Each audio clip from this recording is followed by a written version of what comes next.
White House is increasing economic pressures on Iran as U.S. President Donald Trump weighs military options. Today's sanctions target 18 individuals and entities. On Thursday, the U.S. Treasury Secretary announced new sanctions as the administration accuses several Iranian government officials of promoting violent clashes with demonstrators and wiring money to banks around the world.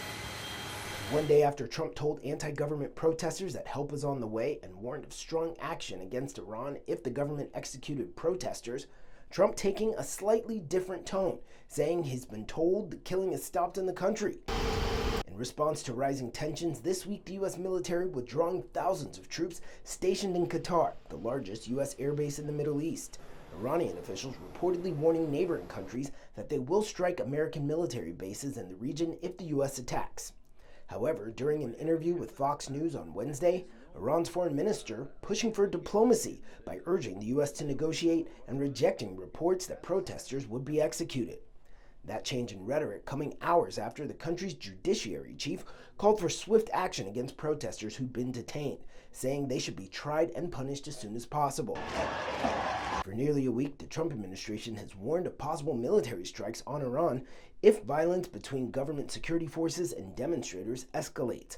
Protests began at the end of December over economic challenges and quickly grew to broader demonstrations against the government. In response to the opposition, last week, the government cut off telephone lines and internet access in the country. By Thursday, the nationwide internet blackout continued. This week, some mobile phone users have been able to call internationally, but internet access and texting services remain unavailable. And these new images coming in of electronics seized by the government. Iranian intelligence forces reportedly intercepting a shipment of Starlink satellite internet equipment and other electronic devices allegedly smuggled in from a neighboring country to be used by anti-government protesters. We call on the authorities to respect due process and fair trial rights for all detainees. On Thursday, at the request of the U.S., the United Nations Security Council holding an emergency meeting on the situation in the Middle East. The briefing focused on protests in Iran and the broader implications for international peace and security. And hours earlier, the White House repeating the warning that Trump is keeping all options on the table.